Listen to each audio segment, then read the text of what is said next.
মাই dear students NSS academy YouTube চেনেলৰ আন এটা নতুন ভিডিঅ'লৈ তোমালোকক আকৌ এবাৰ আন্তৰিকভাৱে স্বাগতম জনাইছোঁ। আজিৰ ভিডিঅ'টোত মই তোমালোকক যিহেতু অহাকালি তোমালোকৰ অসমীয়া পৰীক্ষা, চ' আজি ৰাতি তোমালোকে কি কৰিবা আৰু অহাকালি যিহেতু পৰীক্ষা সেইকাৰণে মই কেইটামান কমন কুৱেশ্যন যিকেইটা 100% মানে পৰীক্ষাত আহিব, অহাৰ 100% সম্ভাৱনা আছে, সেই সেনেকুৱা ধৰণৰ মই কেইটামান প্ৰশ্ন লৈ আহিছোঁ। আৰু আজি ৰাতি তোমালোকে কেনেকৈ অধ্যয়ন কৰিলে অহাকালি তোমালোকৰ অসমীয়া বিষয়ৰ প্ৰশ্ন কাকতখন যথেষ্ট ভাল হ'ব। চ' সেই বিষয়ে মই আজিৰ ভিডিঅ'টোত চমুকৈ আলোচনা কৰিম। তোমালোকৰ টাইম মই অপচয় কৰিব বিচৰা নাই, সেইকাৰণে তোমালোকলৈ এটা ৰিকুৱেষ্ট আছে, যদি তোমালোকে কোনোবাই মোৰ চেনেলত নতুনকৈ আহিছা, মোৰ চেনেলটো ছাবস্ক্ৰাইব কৰি কাষতে থকা বেল আইকনটো প্ৰেছ কৰি থ'বলৈ নাপাহৰিবা এনেকুৱা ধৰণৰ আৰু ভিডিঅ' ইনফৰমেশ্যন পাবলৈ।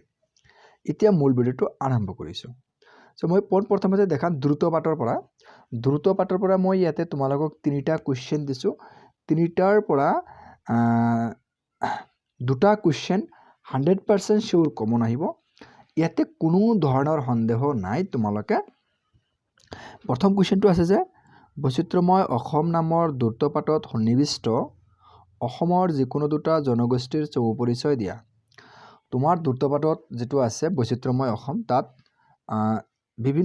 বহুতো জনগোষ্ঠী আছে, তাৰ ভিতৰৰ পৰা যিকোনো দুটা জনগোষ্ঠীৰ চমু পৰিচয় তুমি লিখিব লাগিব।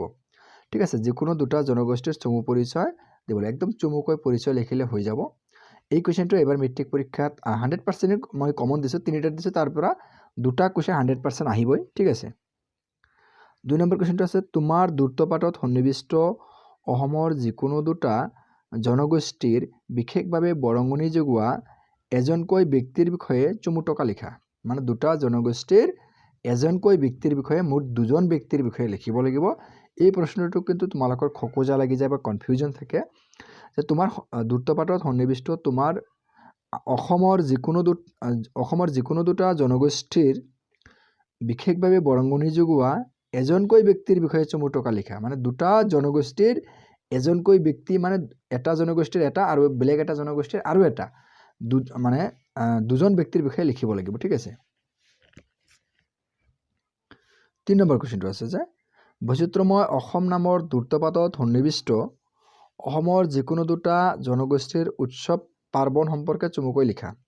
যিকোনো দুটা জনগোষ্ঠীৰ দুটা উৎসৱ পাৰ্বণৰ বিষয়ে চমুকৈ লিখিব লাগিব। ঠিক 2 নম্বৰ কুৱেশ্যনত যেনেকুৱা যিকোনো দুটা জনগোষ্ঠীৰ 2জন ব্যক্তিৰ বিষয়ে লিখিব লাগিব, ইয়াতো যিকোনো দুটা জনগোষ্ঠীৰ দুটা উৎসৱ পাৰ্বণৰ বিষয়ে লিখিব লাগিব। ঠিক আছে, তো এইখিনিতো 100% কমন আহিব। আৰু বাকী যিখিনি তোমালোকৰ মানে গদ্যাংশ পদ্যাংশ আছে, মানে প্ৰ'জ এণ্ড পয়েট্ৰি আছে, তাৰ পৰা আজি যিহেতু তোমালোকৰ আজি ৰাতিটোহে সময়, অহাকালি তোমালোকৰ পৰীক্ষা হ'ব। চ' তোমালোকে কেনেকৈ আজি ৰাতি পঢ়িবা, অলপ টাস্ক মানে মানে তোমালোকৰ কুৱেশ্যন আনচাৰৰ লগত নিজকে অলপ টাচ কৰি গ'লেই তোমালোকে কিন্তু ভাল পৰীক্ষা হ'ব। চ' তোমালোকৰ ইয়াতে গদ্যাংশ আছিলে, মানে ইয়াতে ক অংশ যিটো আছিলে, ক অংশত যিটো গদ্যাংশ আছে, ইয়াতে আছে যে ছাত্ৰ জীৱন আৰু সমাজ সেৱা, ভাৰতীয় সংস্কৃতি, অসমৰ জনগোষ্ঠীৰ গাঁথনি আৰু সংস্কৃতি, ইণ্টাৰনেটৰ তিতা মিঠা অৰুণিমা সিনহা, তাৰপিছত আছে অৰণ্য যাত্ৰা আৰু আছে পাৰসত এভমুখী। তো ইয়াতে কি পঢ়িবা তোমালোকে, মই ইয়াতে চমুকৈ লিখি ৰাখিছোঁ যে এই মানে প্ৰ'জ বা তোমাৰ গদ্যাংশৰ পৰা যিমান চমু প্ৰশ্ন আছে সকলো চমু প্ৰশ্ন উত্তৰ তুমি পঢ়ি যাবা। কাৰণ মানে শ্বৰ্ট কুৱেশ্যনবিলাক পঢ়োঁতে সিমান সময় নালাগে, তোমালোকেতো আগতেও পঢ়িছা, আজি জাষ্ট চমু প্ৰশ্ন উত্তৰবোৰ এবাৰ ৰিভাইজ মাৰিবা। তাৰপিছত ইয়াতে লিখক যিবোৰ আছে, ইয়াতে প্ৰতিটো মানে প্ৰ'জৰ যি লিখক আছে, যিয়ে লিখিছে লিখকৰ বিষয়ে পঢ়িবা। আৰু যদি তাত কিবা চন তাৰিখ এই প্ৰ'জত বা লিখকৰ মানে যিটো তুমি পৰিচয় যেতিয়া পঢ়িবা, তাত যদি কোনো ধৰণৰ চন বা তাৰিখ থাকে, সেই চন তাৰিখটো তুমি মনত ৰাখিবা, ৰাতি অলপ বেছিকৈ চাবা। তাৰপিছত লিখকৰ পৰিচয়, এই লিখকৰ পৰিচয়ৰ বিষয়ে ধুনীয়াকৈ তোমালোকে পঢ়ি যাবা। ঠিক আছে, এই গদ্যাংশটো কেনেকৈ পঢ়িবা, ইয়াতে তোমালোকে পঢ়িবা চমু প্ৰশ্ন উত্তৰ, লগতে পঢ়িবা ইয়াতে যদি কোনো ধৰণৰ চন তাৰিখ থাকে চন তাৰিখ, আৰু লগতে লিখকৰ পৰিচয় পঢ়িলে তোমালোকৰ কি হ'ব। মই ব্ৰড কুৱেশ্যন পঢ়িবলৈ তোমালোকক মানা কৰা নাই, তোমালোকে ব্ৰড কুৱেশ্যন পঢ়িবা।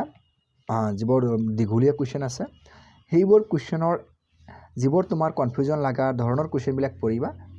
আৰু ব্ৰড কুৱেশ্যন তোমালোকে পাৰ্থপক্ষে নপঢ়িবা, কাৰণ তোমালোকে আগত পঢ়ি চাই এতিয়া এইখিনি কুৱেশ্যন পঢ়ি গ'লে চন তাৰিখ মনত থাকিলে তোমালোকে হয়তো নিজৰ কেপাচিটি যদি থাকে তোমালোকে নিজে নিজে প্ৰশ্ন উত্তৰখিনি তোমালোকৰ সুবিধা অনুযায়ী নিজে নিজে বনাই হ'লেও পাৰিবা। তাৰপিছত তোমালোকৰ পয়েট্ৰি ছেকশ্যন যিটো আছে বৰগীত, জিকিৰ, প্ৰশস্তি, মই অসমীয়া, দৃশ্যান্তৰ। তো ইয়াৰ পৰা কি কৰিবা প্ৰতিটো পয়েট্ৰি যিমান কবিতা আছে কবিতাৰ কি কৰিবা সাৰাংশ তোমালোকে নোটতে হওক বা য'তেই নহওক তোমালোকে সাৰাংশটো পঢ়ি যাবা। মূললি মই তোমালোকক মানে এডভাইচ কৰিছে তোমালোকে সাৰাংশ পঢ়ি যাবা আৰু যিমান চমু প্ৰশ্ন উত্তৰ আছে চমু প্ৰশ্ন উত্তৰ পঢ়ি যাবা। তাৰপিছত ইয়াতে লিখকৰ মানে পৰিচয় পঢ়িবলৈ যাওঁতে যেতিয়া লিখকৰ পৰিচয় পঢ়িবা তাত চন তাৰিখ থাকিব, চন তাৰিখখিনি তোমালোকে মনত ৰাখিবা আৰু লিখকৰ পৰিচয় ভালকৈ পঢ়ি যাবা। মানে কবিতাৰ পৰা তোমালোকৰ মানে 100% কুৱেশ্যন এনচাৰ কৰিব পাৰিবা। আৰু যিবোৰ ব্ৰড বা দীঘলীয়া প্ৰশ্ন উত্তৰ আছে সেই প্ৰশ্ন উত্তৰখিনি তোমালোকে যিটো তোমালোকৰ মানে বেছি কনফিউজন লাগে সেই প্ৰশ্নটো পঢ়ি যাবা আৰু বাকী প্ৰশ্নবিলাক এবাৰ ৰিভাইজ মাৰি যাবা, নহ'লে পঢ়াৰ দৰকাৰ নাই। তোমালোকে যদি সাৰাংশ পঢ়ি যোৱা যিকোনো কবিতাৰ সাৰাংশ পঢ়িলে যিকোনো ধৰণৰ কুৱেশ্যন এনচাৰ কৰিব পাৰিবা। ঠিক আছে। তাৰপিছত আছে যে ব্যাকৰণখিনি কি কৰিবা আগত যদি পঢ়িছা এতিয়া এবাৰ ৰিভাইজ মাৰিবা আৰু আগত যদি ব্যাকৰণ একেবাৰে পঢ়া নাই তেতিয়াহ'লে কিন্তু ৰিভাইজ নামাৰিবা, তেতিয়া পঢ়াৰই দৰকাৰ নাই। কাৰণ ব্যাকৰণখিনি এতিয়া পঢ়িবলৈ গ'লে বাকীখিনি পঢ়া নহ'ব। আৰু যদি আগত ধুনীয়াকৈ ব্যাকৰণখিনি পঢ়িছা তোমালোকে তেতিয়াহ'লে ৰাতি এবাৰ ৰিভাইজ মাৰিবা। ঠিক আছে।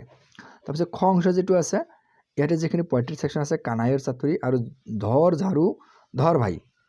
এই কানাইৰ চাতুৰি ইয়াৰ পৰা যিবোৰ মানে পুৰণি শব্দ আছে পুৰণি শব্দৰ আধুনিক অসমীয়া ৰূপ মানে কিছুমান বৰ্জাৱলী ভাষাৰ নিচিনা কিছুমান শব্দ আছে সেইবোৰ মানে অসমীয়াৰ অৰ্থটো তোমালোকে পঢ়ি যাবা। কানাইৰ চাতুৰি আৰু ধৰ ঝাৰু ধৰ ভাই ইয়াৰ কবিৰ পৰিচয় পঢ়িবা আৰু এই দুটা কবিতাৰ সাৰাংশ তোমালোকে পঢ়ি যাবা। সাৰাংশ যদি ভালকৈ পঢ়ি যোৱা যিকোনো ধৰণৰ কুৱেশ্যন আহিলে পাৰিবা, কিন্তু চমু প্ৰশ্ন উত্তৰখিনি পঢ়ি যাব লাগিব। কাৰণ সাৰাংশ পঢ়িলে তোমালোকে চমু প্ৰশ্ন উত্তৰ কৰিব নোৱাৰিবা, সেইকাৰণে চমু প্ৰশ্ন উত্তৰ পঢ়িব লাগিব আৰু লিখকৰ পৰিচয় তোমালোকে ইয়াৰ পৰা পঢ়ি যাবা। ঠিক আছে।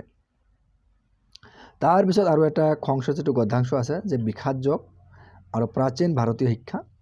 এই দুটাৰ পৰা তোমালোকে যিমান চমু প্ৰশ্ন আছে পঢ়িবা, লিখকৰ পৰিচয় পঢ়িবা। ইয়াতে যদি লিখকৰ পৰিচয় বা এই মানে পাঠ্যপুথিত যদি কিবা ধৰণৰ চন তাৰিখ থাকে চন তাৰিখখিনি তোমালোকে পঢ়ি যাবা। ঠিক আছে। এইখিনি যদি তোমালোকে পঢ়ি যাব পাৰা, আজি ৰাতি যদি এইখিনি কাম কৰিব পাৰা তেতিয়াহ'লে মই 100% গেৰাণ্টি দিছোঁ তোমালোকৰ অসমীয়া মানে প্ৰশ্ন কাকতৰ তোমালোকে ভালতো হ'বই, তোমালোকে ভাল এটা এনচাৰো কৰিব পাৰিবা, ইয়াতে কোনো ধৰণৰ সন্দেহ নাই। আৰু ইয়াতে মই দ্ৰুত পাঠৰ যি 3টা কুৱেশ্যন দিছোঁ তাৰ পৰা 2টা কুৱেশ্যন 100% চিয়'ৰ আহিব, ইয়াতে কোনো ধৰণৰ সন্দেহ নাই। ঠিক আছে। তো তোমালোকে এনেকুৱাকৈ আজি ৰাতি পঢ়িবা। মই আশা ৰাখিছোঁ তোমালোকৰ পৰীক্ষাটো ভাল হওক আৰু অসমীয়া প্ৰশ্ন কাকতখন যেতিয়া তোমালোকৰ পৰীক্ষা শেষ হৈ যাব তেতিয়া মই এই প্ৰশ্ন কাকতখন ছল্ভ কৰি ইউটিউবত আপলোড কৰিম। তোমালোকে সেই ভিডিঅ'টো চাবলৈ কিন্তু কোনোপধ্যেই নাপাহৰিবা। Thank U.